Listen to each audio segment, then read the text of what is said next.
Master minds commerce చదవాలనుకునే 10th inter విద్యార్థుల తొలి ఎంపిక. నమస్తే రమ్మగారు. నమస్తే జయ. రమ్మగారు, కొన్ని సందేహాలు, అవి కూడా ధర్మ సందేహాలు అనుకోండి.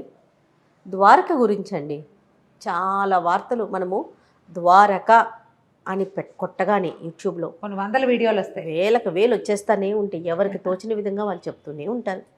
అసలు అక్కడ అది అక్కడ ఏదో పవర్ స్టేషన్ ఇప్పటికీ ద్వారక కనిపించిందని, నీటి మట్టంలో ఉందని, అసలు మునిగిపోయిందని, అట్లా మీకు తెలిసిన సమాచారం ఏంటండి ద్వారక గురించి? నీళ్ళల్లో ఉన్నదా? అసలు ఎందుకు మునిగిపోయింది ఒకవేళ మునిగిపోతే?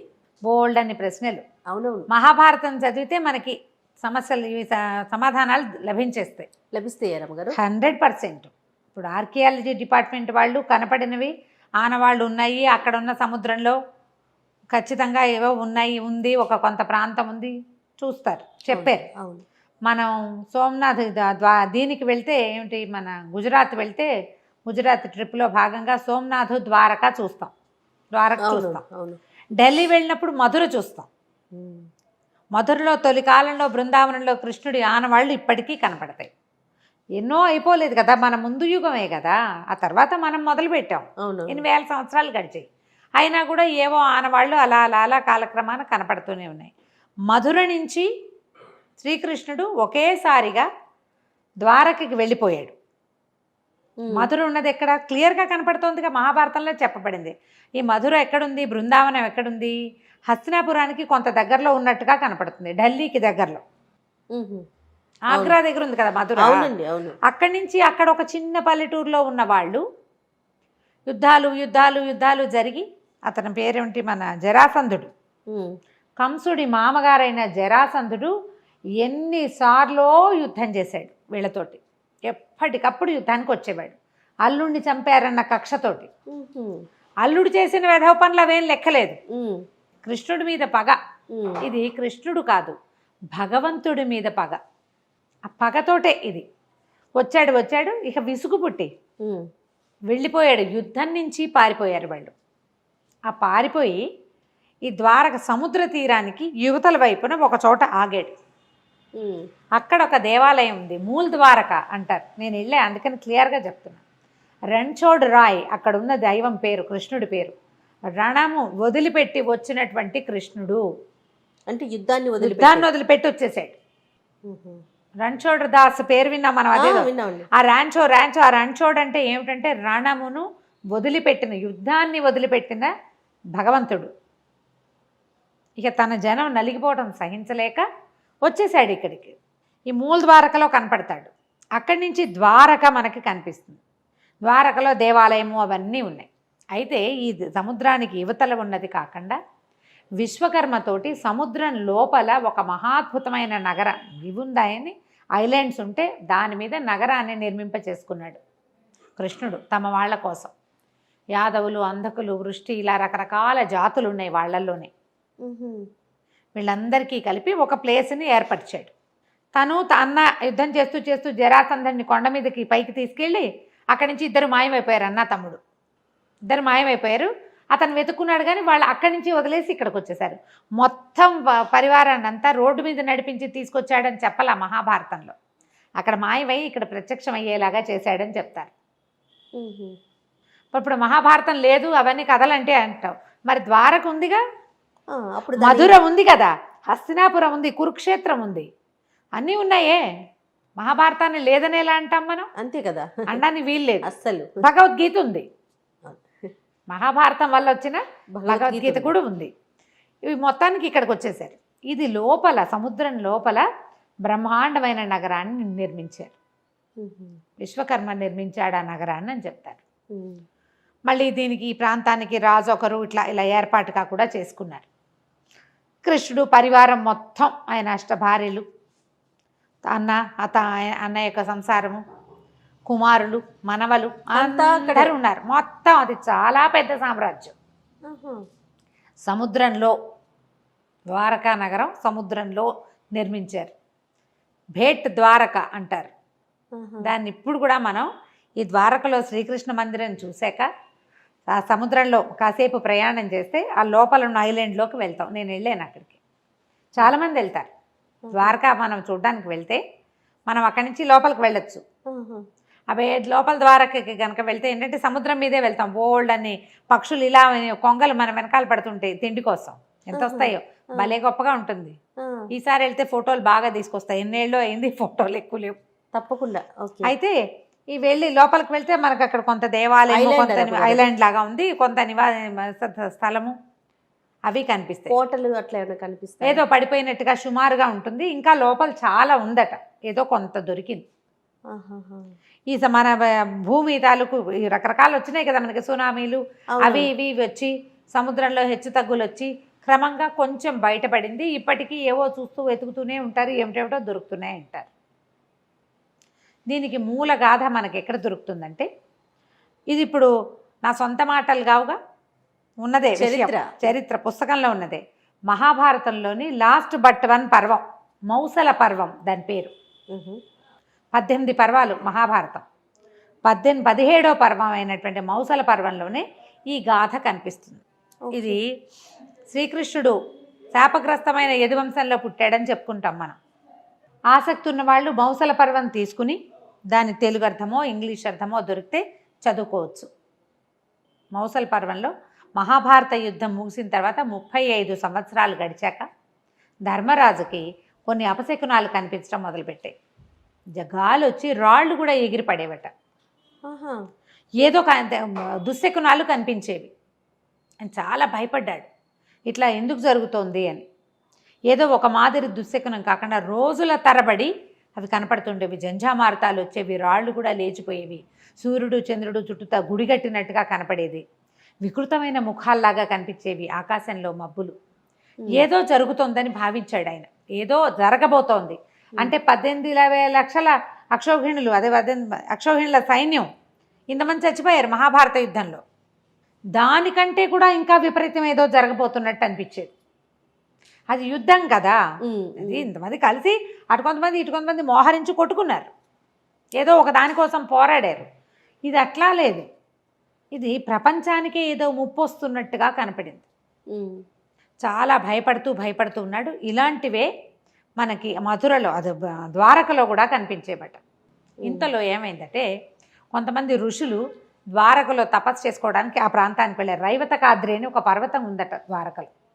ఆ రైవతకాద్రి మీద తపస్సు చేసుకోవడానికి వెళ్ళారు. విశ్వామిత్రుడు, కణ్వుడు, నారదుడు ఇలాంటి వాళ్ళు కొంతమంది తపస్సు చేసుకోవడానికి వెళ్తే, ఈ యాదవుల్లో కొంతమంది చాలా ఉత్సాహంగా ఏం చేశారు, వాళ్ళల్లో ఒకడైనటువంటి సాంబుడికి స్త్రీ వేషం వేసి వాళ్ళ దగ్గరికి తీసుకెళ్ళి ఫలానా వాడి భార్య బభ్రువు భార్య మగపిల్లాడు పుడితే బాగుంటుందని బభ్రువు అనుకుంటున్నాడు, ఏ పిల్ల పుడుతుందో చెప్పమన్నారు. గర్భవతిని తీసుకెళ్ళి, ఆ గర్భవతి ఎవరు, ఆడవేషంలో ఉన్న సాంబుడు. ఋషులు కోపించి శపించారట, పుడుతుంది వీడి కడుపున ముసలం పుడుతుందని శపించారు. రోకలి, ముసలం అంటే రోకలి పుడుతుందని శపించారు. శపించేసరికల్లా ఇది సంగతి తెలిసిపోయింది, వచ్చేసింది బయటికి. ఋషులు కోపం వచ్చిందని ఇదని కృష్ణుడికి తెలుసు. సరే ఇది జరగాల్సే ఉంది, ఆయనకి తెలుసు. అందుకని ఈ శాపాన్ని మార్చడానికి కానీ ఏదైనా చేయడానికి కానీ ఆయన హెచ్చరించాల. ఎలా జరగాలంటే అలా జరగనిద్దామని వదిలిపెట్టేశాడు. యదువంశం నాశనం కావాల్సిందే, యుగధర్మం ఈ యుగం ముగిసింది. తను ఎందుకు వచ్చాడో ఆ పని, ధర్మ సంస్థాపన పూర్తయిపోయింది. తను వెళ్ళిపోవాలి, తను కూడా వెళ్ళిపోవాలి వెనక్కి. వీళ్ళందరినీ కూడా కలిపేయాలి సముద్రంలో. దానికి ఆది ఇది. ముసలం పుట్టింది, అలాంటి పదం మనం ఒక వాడకం వింటుంటామా, ఆ ముసలం ఇది. వాడి కడుపు చీల్చుకుని బయటకు వచ్చిందట ముసలం. వస్తే అప్పుడు అక్కడ రాజుగా ఉన్నటువంటి ఆ ప్రాంతానికి, అంటే ఇది చాలా పెద్దది కదా, ఇది ఒక చిన్న ఊరు కాదు, అది కొన్ని రాజ్యాల సమాహారంగా ఉంది. అయితే ఆ ప్రాంతానికి రాజుగా ఉన్న ఆహకుడు ఏం చేశాడు, ఆ పుట్టిన ముసలాన్ని అరగదీయించి చూర్ణం చేసి సముద్రంలో కల్పించేశాడు. అరగదీశాడు దాన్ని. ఇనప రజన్ లాంటిది వచ్చింది, ఆ రజన్ అంతా సముద్రంలో కల్పించేశాడు. అంత ములుకు లాంటిది మిగిలింది, దాన్ని పారేశారు అరగదీయలేక. అప్పుడు ఇంకేం చెప్పాడంటే, ఎవ్వరూ మద్యం తయారు చేయకూడదు, తాగకూడదు అని ఖచ్చితంగా చెప్పారు. ఎప్పుడైతే ఈ ముసలం పుట్టిందో దాని తర్వాత రాజ్యంలో అపశకునాలు కనపడడం మొదలుపెట్టింది. మేకలు వీటిలాగా నక్కల్లాగా కూసేవట. ఎంత విపరీతమైన అపశకునాలో. ప్రతి వాళ్ళకి ఎవరో ఒక బోడి తలవాడు ఏదో వికృతాకారుడు ఎవడో వాకిట్లో తిరుగుతున్నట్టు. బా వెళ్ళి చూస్తే ఎవరు ఉండరు. బాణాలు వేస్తే వాడికి తగలవు. అన్ని దుశ్శకునాలు, అపశకునాలు, విపరీతాలు కొట్టుకు తెచ్చేవాళ్ళు. ప్రధాని పాపకార్యాలు చేయడానికి వెనక్కి తీసేవాళ్ళు కదంటే యుగం మారిపోతోంది. ఆ క్రియ తెలిసిపోతుంది వీళ్ళకి. వినాశనం, వాళ్ళు సర్వనాశనం అవ్వడానికి అన్ని దుస్వప్నాలు, దుశ్శకునాలు కనపడ్డం మొదలుపెట్టినాయి. ఎన్ని రకాలు చెప్తారో మహాభారతంలో, ఎన్ని రకాలో. పురుగులు, వండుకున్న అన్నంలో పురుగులు కనపడేవి, వంట చేస్తే పురుగులు. బ్రాహ్మణులు భోజనాన్ని పిలిచి వీళ్ళే అందులో సుర కలిపి పెట్టేసేవాళ్ళు. వాళ్ళకే బుద్ధి, వాళ్ళ బుద్ధి కూడా అలాగే దిక్కుమాలిన బుద్ధి అయిపోయేది. చేయగలిగేది ఏం లేదు.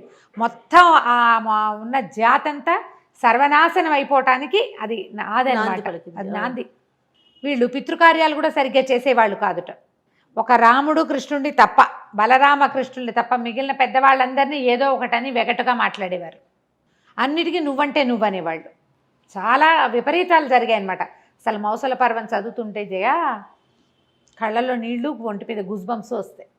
ఒక్కో శ్లోకం చదువుతుంటే, మేము చదివేం కదా, ఒక్కో శ్లోకం చదువుతుంటే ఇంత విపరీతమా మీరు చెప్తుంటేనే అలా అనిపిస్తుంది నాకు. చదివితే మాత్రం. అందుకే నాకు ఈ టాపిక్ ఇష్టం లేదు. పని చెప్పండి అని బలవంతం పెడతాను. చాలా బాధగా ఉంటుంది. ఎంత అత్యద్భుతమైన మనని భక్తి పారవశ్యంలో ఓలలాడించే ఆ ఘట్టాలన్నీ, మహాభారత ఘట్టాలు. కృష్ణుడున్న ప్రతి ఘట్టము మనని భగవంతుడి వైపుకి లాక్కెళ్ళిపోతుంది. అలాంటిది వాళ్ళు ఇలాగా వినాశనం వైపుకి వెళ్ళిపోవటాన్ని వింటూ ఉంటే సహించలేకపోతామేమో, భరించలేము అసలు. దీని తర్వాత కృష్ణుడు వెళ్ళిపోతాడన్న ఊహ అసలు భరించరానట్టుగా ఉంటుంది. భూమి అతన్ని కోల్పోతుంది కదా, మరి ఎంత బాధగా ఉంటుందో చదవడానికి, చాలా బాధగా ఉంటుంది. కాకపోతే మనం ఇలాంటి భక్తులతోటి, భగవంతుడి మీద ప్రీతితోటి చదివితే మనం వెళ్ళలేకపోతాం. అలా వెళ్ళకూడదు. భారతాన్ని భారతంగానే చదవాలి. ఎవరైనా చెప్పేటప్పుడు వింటూ 10 మంది కూర్చుని వింటే అంత బాధగా ఉండదు. ఒకళ్ళే చదివి కొద్ది చిన్న గ్రూప్ అయితే మాత్రం ఏడుపు వచ్చేస్తూ ఉంటుంది. ఇళ్లలో రోజు శంఖనాదం చేస్తే, శంఖనాదం చేయగానే గాడిదలు ఓండ్ర పెట్టేవిట ఆ సౌండ్ వినేసరికి. అక్కడి నుంచి శ్రీకృష్ణుడికి దివ్య రథం ఒకటి ఉంది. చూస్తూ ఉండగానే అది వెళ్ళిపోయిందట సముద్రం మీదకి. భగవంతుడి ధ్వజము, ఆయన అన్నయ్య ధ్వజం, తాళధ్వజము, గరుడ ధ్వజం, 2 పతాకాలు. ఆయనది తాళధ్వజము, ఈయనది గరుడ ధ్వజం. 2 ధ్వజాలు మాయమైపోయినాయి. శ్రీకృష్ణుడికి అగ్నిదేవుడు ఇచ్చిన సుదర్శన చక్రాయుధం ఇలా తిరుగుతూ వలయాలుగా ఆకాశంలోకి వెళ్ళిపోయింది. ఆయన కూడా వెళ్ళిపోతాడు. అది ఆయన వెళ్ళిపోయే ముందు ఆయనతో ఉన్న సమూహం అంతా వెళ్ళిపోవటం. ఆయన వచ్చిన పని అయిపోయింది. ఇంకా తీర్థయాత్రలకు వెళ్ళండి అని ఒక ఘోషగా వినపడేదట. సరే వీళ్ళంతా ఏం చేశారు, వీళ్ళందరూ, కృష్ణుడు కూడా అందరినీ సముద్ర తీరానికి యాత్రలకు వెళ్ళమని చెప్పాడట. అన్ని జాతుల వాళ్ళు, అక్కడ ఉన్న నానా రకాల జాతులు, ఒక జాతే లేదు అక్కడ, అదేలేండి, ఉన్నారు. ఇంకా వీళ్ళందరూ కలిసి సముద్ర తీరానికి కుటుంబాలతో సహా తరలి వెళ్ళారు. తరలి వెళ్ళి విపరీతంగా మద్యం తాగారు. విలాసయాత్ర కాదు వెళ్ళారు వాళ్ళు, విహారయాత్రకి. చెప్పింది ఏమిటి, ఆజ్ఞ తీర్థయాత్ర అని ఆజ్ఞ వస్తే వీళ్ళు దాన్ని విలాసయాత్ర చేసుకున్నారు, వినోదయాత్ర చేశారు, తాగేశారు బాగా. అసలు మద్యమే తాగొద్దని చెప్తే మనం ఆ రాజాజ్ఞని ఉల్లంఘించడమే. మన దశలు ఎప్పుడు పాడవుతాయి జయ, మనం ఆజ్ఞని ఉల్లంఘించటం అంతే. ఇది చెయ్యకూడదు అంటే దాన్ని ఉల్లంఘించామా మనకి దుశ్శకునం. అదే మన బుద్ధి పెడదోవ పట్టేస్తున్నట్టు. ఆ పెడతోవ పట్టడం ఏమిటో ఇప్పుడు పిల్లలు చేస్తున్నారు జయ. అట్లా మనం వద్దు అంటామా, వినాశకాలే విపరీత బుద్ధి అంటామా, ఏది వద్దంటామో దాని ఆజ్ఞ ఉల్లంఘన చేయటం. ఇది పనికిరాదు అంటే ఎందుకు పనికిరాదు అని ప్రశ్నించటం. కొంతమంది ప్రశ్నించి ఊరుకుంటారు, కొంతమంది చేసేస్తారు. ఇప్పుడు మనకు చూడు ఎట్లా కనపడుతున్నాయి. అవునండి, అవును, కనిపిస్తున్నాయి కదా. అక్కడి నుంచి వీళ్ళు కొంతమంది కూర్చుంటే కృతవర్మ ఉన్నాడు. కృతవర్మ ఎవరు, మనకి మహాభారత యుద్ధంలో అశ్వత్థామతో కలిసి దుర్యోధనుడి పక్షంలో ఉన్నప్పుడు అశ్వత్థామ ఏం చేశాడు, ఇలా వీళ్ళని ఉప పాండవుల్ని సంహరించాడు. ఈ తాగేసేసరికల్లా ఎక్కడెక్కడి మాటల్లో పుడతాయి కదా, ఎక్కడవో గుర్తొస్తాయి. కృతవర్మని దుర్మార్గుడా, నువ్వు పడుకున్న వాళ్ళని, నిద్రపోయే వాళ్ళు మరణించిన వాళ్ళతో సమానం, వాళ్ళని చంపేయటానికి వాడు వెళ్తే వాడు వెనకాల పడి నువ్వు పోయావని ఆయన అన్నాడు. కృతవర్మ చిన్నవాడు కాదు, చాలా పెద్దవాడు. మరి యుగాలు దాటిపోయినాయి కదా, చాలా పెద్దవాడు. ఇక అనేసరికల్లా ఆయన కూడా ఊరుకోవాలి. నువ్వు ఫలానా వాడిని నువ్వు కొట్టలేదా అనే, ఇద్దరు ఒకళ్ళనొకళ్ళు కొట్టుకున్నారు. దాంట్లో ఈ ఉద్రేకపడిన వాళ్ళలో ప్రద్యుమ్నుడు శ్రీకృష్ణుని కుమారుడు, ఓ యుయుధానుడు ప్రద్యుమ్నుడు కృష్ణుడి కుమారుడు కదా, వీళ్ళిద్దరు మాట్లాడారు. ఊరుకోలే వాళ్ళు, రెచ్చిపోతున్నారనమాట. అక్కడి శ్రీకృష్ణుడి సోదరుడైన సాత్యకి ఒక వాదన వచ్చింది. ఇంకా ఏవేవేవో మాటలు పుట్టినాయి, ఏవేవో. తర్వాత ఏమో ఈ మన అది ఉంది కదా, మన శమంతకమణి పేరు వచ్చింది. అప్పుడు అది పోవటము, అది దొరకటము, దాని గురించి మాట్లాడితే సత్యభామ వచ్చి ఆ మణి జ్ఞాపకం చేసుకుని ఆవిడ వచ్చి దుఃఖించి వెళ్ళింది. ఇలా హడావిడిగా ఉన్న కొట్లాడుకుంటుంటే మధ్యలో ఆడాళ్ళు కూడా వస్తే ఇంకా ఎలా అవుతుంది? ఈ మాటలు పెరిగేసరికల్లా సాత్యకి కృష్ణుడు అక్కడ ఉండగానే కత్తి తీసి కృతవర్మని ఖండించేశాడు. వాళ్ళు ఊరుకోలా, వాళ్ళు యుద్ధం, వీళ్ళు యుద్ధం, యుద్ధం యుద్ధం యుద్ధం మామూలు యుద్ధంగా లేదు. అక్కడి నుంచి ఒక రకమైన గడ్డి పెరిగింది అక్కడ. ఆ గడ్డి ఎందుకు పెరిగింది? ఆ సముద్ర తీరంలో వీళ్ళు ఇనప రజాన్ని కలిపేశారు కదా సముద్రంలో, అది ఒడ్డుకు కొట్టుకొచ్చి తుంగ, ఒక రకమైన గడ్డి అది. ఆ ఒక్క తుంగ మొక్క చేత్తో పుచ్చుకోగానే ఒక ముసలం కింద తయారైంది అది. అలాంటివి అవంతి ఎన్నున్నాయి అక్కడ. మరి ఎంత రజను ఆ సముద్రంలో కలిసిపోయింది. ఈ అక్కడి నుంచి యుద్ధం వీళ్ళు పెరిగింది, ఒకళ్ళనొకళ్ళు కొట్టుకోవడం మొదలుపెట్టారు. వీళ్ళు వాళ్ళు కృష్ణుడు ఇంకా ఆగలేక ఆయన ఏం చేశాడు, చేతికి అందిన గడ్డి పరకలు నీవు ఇట్లా మెలిపెట్టి లాగితే అవి ఒక ముసలంగా, భయంకరమైన ముసలంగా తయారైనాయి. ఆయన చేతికి అందిన వాళ్ళని, నువ్వు కొట్లాడుకుంటున్న వాళ్ళని కొట్టాడు. ఇక కొంతమంది మరణించారు. వాళ్ళు ఎడాపెడా యుద్ధం చేశారు. ఇక వాళ్ళల్లో వాళ్ళు కొట్టుకుని అట్లా కొట్లాట ముదిరిపోయి మరణాలే. ఇంకా ఆడవాళ్ళు పిల్లలు పారిపోయారు. ఈ మగవాళ్లే ఇక్కడ ఉన్నారు. ఉన్న ఆడవాళ్ళంతా నగరం వైపుకి పరిగెత్తేశారు యుద్ధం జరుగుతోందని. కొట్టుకున్నారు. ఇక మిగిలింది ఎవరు? అన్న తమ్ముడు, అంతే. ఇక ఇక్కడ పెద్దగా ఎవరు మిగల్లా. యదువంశంలో పుట్టిన వాళ్ళందరూ వెళ్ళిపోయారు. శ్రీకృష్ణుడు అర్జునుడికి కబురు చేశాడు రమ్మని. వీళ్ళకి కబురు వెళ్ళిపోయింది. ఇక్కడ ఏదో దారుకుడు, వీళ్ళ రథసారథి. ఈ దారుకుడి పేరు మీకు జ్ఞాపకం ఉండేది, మాయాబజార్లో వింటాం, దారుక అని. శ్రీకృష్ణుడి రథసారథి దారుకుడు. ఓ బలి బలి బలి బలి దేవా అని పాట పాడిన ఒక క్యారెక్టర్, అది దారుకుడి క్యారెక్టర్. కృష్ణుడి యొక్క రథసారథి. అతను హస్తినాపురానికి వెళ్ళి ఇక్కడ ఇట్లా చాలా ఇదిగా ఉందని, ఏదో ఉపద్రవం జరగబోతున్నట్టు ఉన్నదని, నిన్ను కృష్ణుడు రమ్మంటున్నాడని చెప్పాడు. అర్జునుడు వెనక్కి వచ్చేసరికల్లా ఏముంది ఇక్కడ? అది ఏమీ లేదు, అంతా కొట్లాటలు. బలరాములే మిగిలేరు. పెద్దగా మిగిలింది ఎవరు లేరు. దారుకుడే చెప్పాడు, నువ్వు రాముడు ఎక్కడున్నాడో వెతుకుదాము పద అని చెప్పి. బభ్రువు కూడా వీళ్ళతో పాటు ఉన్నాడు. అయితే బభ్రువు, నేను వెళ్ళు రాజ్యానికి వెళ్ళి స్త్రీలను రక్షించమని చెప్పేసరికల్లా ఎవడో ఒక వ్యాధుడు వేసిన ముసలను తగిలి బభ్రువు కూడా మరణించాడు. దారుకుడేమో అక్కడికి వెళ్ళాడు హస్తినాపురానికి. ఈ కృష్ణుడు వీళ్ళు వెతుకుతూ వెళ్తే ఆయన చెట్టు కింద అలా ఆలోచిస్తూ కూర్చుని ఉన్నట్ట బలరాముడు. ఆయన యుద్ధం చేయలే. కురుక్షేత్ర యుద్ధంలోనూ ఆయన పాల్పంచుకోలే. ఇక్కడ కూడా ఆయన ఎవరిని చంపినట్టు కనపడదు, కృష్ణుడే సంహరించినట్టుగా కనిపిస్తుంది. ఇంకా నిశేషంగా ఎవరెవరు పాప పంకిలంలో కొట్టుకుపోతున్నారో వాళ్ళందరినీ ఈయన చేత్తో కొంతమందిని చంపించాడు, కొంతమందిని చంపాడు కృష్ణుడు, అంతే. అక్కడి నుంచి నేను వెళ్ళి నగరానికి వెళ్ళి స్త్రీల రక్షణకి ఏర్పాటు చేసి వస్తాను. స్త్రీలు బాలురు పిల్లలు ఉన్నారు. దారుకా నువ్వు వెళ్ళి ధనంజయుడిని పిలుచుకురా అని చెప్పి అన్న నువ్వు ఇక్కడే ఉండమన్నాడు. శ్రీకృష్ణుడు వెనక్కి వెళ్ళి రాజ్యంలోకి వెళ్ళి అందరూ స్త్రీలు ఏడుస్తూ ఎదురొస్తే తండ్రికి వాసుదేవుడు జీవించే ఉన్నాడు. ఈయన తండ్రి వాసుదేవుడు అనకూడదు, వసుదేవుడు జీవించే ఉన్నాడు. ఆయనకి చెప్పాడు, అంతా అయిపోయింది, జరగవలసిందే జరుగుతోంది, నువ్వు ధైర్యంగా ఉండు, వీళ్ళతో పాటు ఉండు. ధనంజయుడు వచ్చి స్త్రీలని బాలుడిని రక్షిస్తాను, నేను అన్న దగ్గరికి వెళ్తానని వెనక్కి తిరిగి వెళ్ళాడు. ఇది సముద్ర తీరం అని చెప్తారు కదా, ప్రభాస తీర్థం అని చెప్తారు ఆ ప్రాంతానికి. అది ఇంచుమించుగా సోమనాథ్కి దగ్గర. ఓకే, అదంతా సముద్రమే కదా లైన్ అంతా. అయితే ఈయన వెళ్ళేసరికల్లా యోగ ముద్రలో ఉన్నాడు బలరాముడు. ఆయన ముఖం నుంచి 1000 తలల నాగు లేచి సముద్రంలోకి ప్రయాణిస్తుందట. అది చూశాడు కృష్ణుడు. అంటే ఇంకా ఆయన కూడా వెళ్ళిపోయాడు. ఆయన బయలుదేరి వెళ్ళిపోయాడు. సముద్రంలోకి వెళ్తే ఆయన సోదరులైన తక్షకుడు, అనంతుడు, తక్షకుడు, వాసుకి వీళ్ళంతా కలిసి ఆయన్ని స్వాగతించి ఆయన లోపల తీసుకెళ్ళిపోయారు. శరీరం ఉండిపోయింది.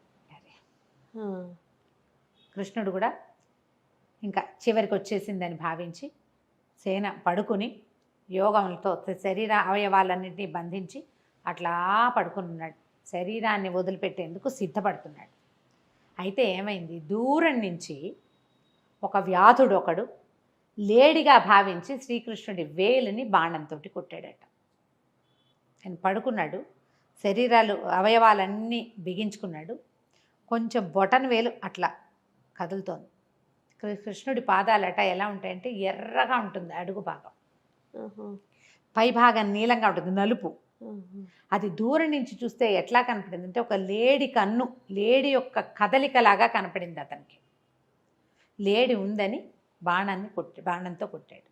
ఆ బాణానికి బొటన వేలికి, కాలి బొటన వేలికి.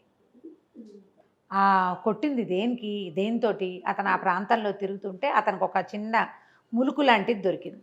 ఓహో, ఆ ముసల మరగదీశారు, దాని ముక్కు అని చెప్తారు. వేలికి తగిలింది. లేడి పడిపోయి ఉంటుందని భావించి వ్యాధుడు పరిగెత్తుకుంటూ వచ్చాడు. వస్తే పీతాంబరధారి, శేషసైన్యంలో పడుకోవాల్సిన వాడు ఇసుకలో నేల మీద పడుకున్న భగవంతుడిని చూసేసరికి నిర్కాంతపోయాడు. పరిపరి విధాల దుఃఖించాడట. ఆయన జరగాల్సిందే జరిగింది, నువ్వు దుఃఖించొద్దని చెప్పి భగవంతుడు తన దారిని తన శరీరాన్ని వదిలిపెట్టి వెళ్ళిపోయాడు. ఆయన ఇట్లా పైకి లేచి వెళ్ళేసరికి శంఖచక్రాలు ఆయన్ని చేరుకున్నాయి. బ్రహ్మాది దేవతలందరూ ఆయన్ని స్వాగతిస్తూ వైకుంఠానికి తీసుకెళ్ళిపోయారు. దారుకుడు అర్జునుని తీసుకురావడానికి వెళ్ళాడు కదా, వాడు పరిగెత్తుకుంటూ వచ్చాడు ఆఘ మేఘాల మీద. వచ్చి ఏముంది వెతుక్కుంటూ వచ్చి ముందు ద్వారకా నగరంలోకి వెళ్ళాడు. స్త్రీలంతా ఏడుపులతోటి దద్దరిల్లిపోతుంది నగరం అంతా. పిల్లలు, చిన్నపిల్లలు, ప్రద్యుమ్నుడు లేడు, అనిరుద్ధుడు లేడు, ఇంకో వీడు లేడు, బభ్రువు లేడు, ఎవ్వరూ లేరు, వాడు యుధానుడు లేడు, సమస్తమైన వాళ్ళు అందరూ సాత్యకితో సహా తరలిపోయారు. వసుదేవుడు ఉన్నాడు, వృద్ధుడు. ఆ వసుదేవుడు వీళ్ళకి సొంత మేనమామ కదా, కుంతీదేవి అన్నదమ్ముడు. సరే ఏం చేస్తాం, జరిగింది జరగబోయేది, చేయగలిగేది ఏమీ లేదు, వీళ్ళని నేను రక్షిస్తాను, తీసుకెళ్తాను అని చెప్పాడు. ఆయన ప్రాణం వదిలేశాడు వసుదేవుడు.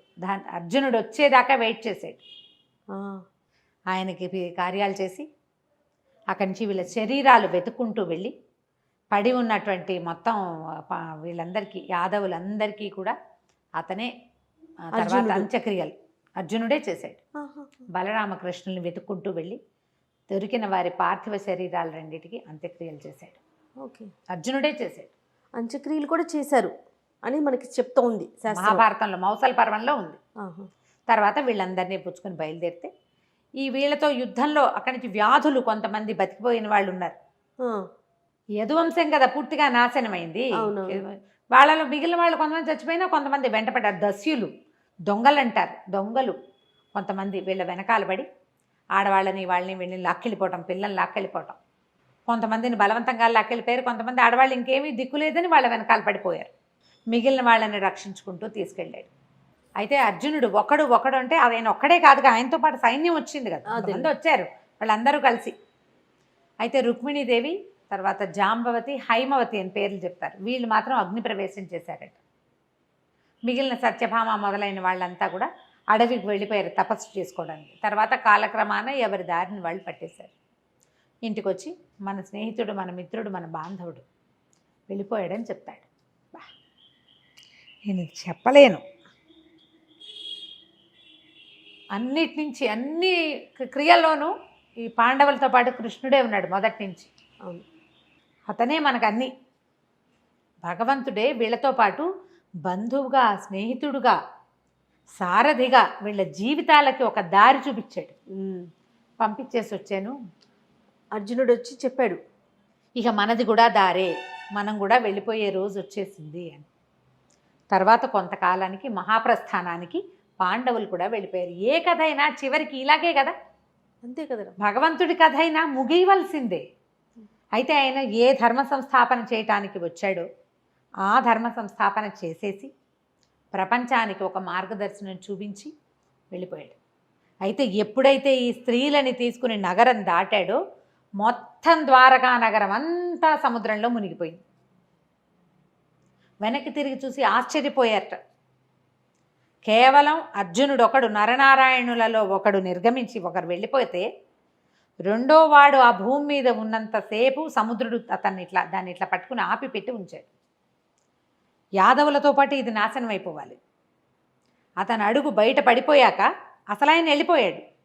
కొసరువాడు కూడా వెళ్ళిపోయేసరికి మొత్తం భూమి ద్వారకంతా నీళ్లల్లో కలిసిపోయింది, సముద్రంలో పడిపోయింది. ఇక ద్వారకా నగరంలో ప్రాణి అంటూ మిగలలేదట. ఎంతంత కోట విశ్వకర్మ సృష్టించింది, ఎన్ని ఇచ్చారో, ఎన్ని రకాలో. స్వామికి సేవ చేయడానికి వచ్చిన ధ్వజాలు వెళ్ళిపోయినాయి, రథం వెళ్ళిపోయింది, ఆయన తాలూకు ఇది వెళ్ళిపోయింది, చక్రం కూడా వెళ్ళిపోయింది, సమస్తం. ఉద్ధవుడు వీళ్ళకి మొట్టమొదట ఈ పిల్లడు, మీ ఇంటికి వచ్చిన పిల్లవాడు భగవంతుడి స్వరూపము అని వీళ్ళకి చెప్పినవాడు, ఆయన వెళ్ళిపోయాడు. ఆయన వెళ్ళిపోగానే నగరం అంతా చీకటైపోయినట్టు అట్లా కనపడుతుంది. కుదిరితే మౌసల పర్వం చదవండి, ఎంత వివరంగా కనపడుతుందో. బాగా చదివితే మీరు ఈ ప్రశ్నలన్నిటికీ సమాధానాలు మనమే స్వయంగా చెప్పగలుగుతాం. ఎలా వచ్చాడు కృష్ణుడు, ఆ గాథ ఎంత వింత విచిత్రంగా ఉంటుంది. వెళ్ళడం చూడు, ఇలా వెళ్ళిపోవటం కోసం ఈ వంశంలో జన్మించాడు. ఆయనతో పాటు ఆయన ఆనవాళ్ళు కూడా లేకుండా పూర్తిగా స్వర్గారోహణ. వీళ్ళు ఆలోచించుకుని ఇదంతా మన పని అయిపోయిందని ఒక్కొక్కళ్ళకి ఒక్కొక్క ప్లేస్ ఇచ్చి, పాండవులు అంటే వీళ్ళ సంతానాలు ఒకళ్ళిద్దరు పిల్లలు మిగిలిపోతే సుభద్రకి చెప్పారట, నీ మనవడు రాజు అవుతాడు అని చెప్పి. పరీక్షిత్తుకి జీవితం ఇచ్చాడు భగవంతుడు. చనిపోయిన శిశువుని బతికించాడు కదా. అవునవును, చనిపోయిన వాడిని బతికించాడు. ఇక ఆయన రూపంలో పరీక్షిత్ రూపంలో ఇంకా కొంతకాలం ఉన్నాడనమాట. ఇంకా కొంతకాలం భూమిని పరిపాలించాడు కదా. వీళ్ళకి ఏదొస్తుంది అని చెప్పి వీళ్ళు తర్వాత మెల్లిగా ప్రయాణం కడతారు. మహాప్రస్థానం అది. ఎలా వెళ్తారు వీళ్ళు? 6 బయలుదేరి, పంచపాండవులు, ద్రౌపది, వాళ్ళ వెనకాల ఒక్కొక్క వెళ్ళిందని చెప్తారు. వీళ్ళంతా కలిసి స్వర్గారోహణ పర్వం పైకి వెళ్ళిపోతారు. అంటే ప్రాణాలు తమంతట తాము వదిలిపెట్టేయటానికి. మన ప్రాణ భయంతో చచ్చిపోతాం, వీళ్ళు ప్రాణాలు వదిలేయడానికి సిద్ధపడి ఉంటారు. క్రమంగా యుగం మారేసరికల యుగధర్మం మారంగానే ప్రాణభీతి ఇవన్నీ పెరిగిపోతాయి. నిదానంగా చదవండి. మౌసల పర్వం చదివితే కనుక చాలా వివరాలు తెలుస్తాయి. గూస్బంప్స్ వచ్చినాయి కదా జయ, కళ్ళల్లో నీళ్లు తిరిగినాయి. అసలు మీరు చెప్తున్నంతసేపు ఒకలాగా అనిపించేస్తుంది మనసుకి. అలాగే ఉంటుంది. నేను ఎన్నిసార్లు చదివినా నాకు ఏడిపే వస్తుంది. కొన్నిటికి అలా లోబడిపోతాం ఎందుకో మరి. అంతే రమ్మగారు. నమస్తే.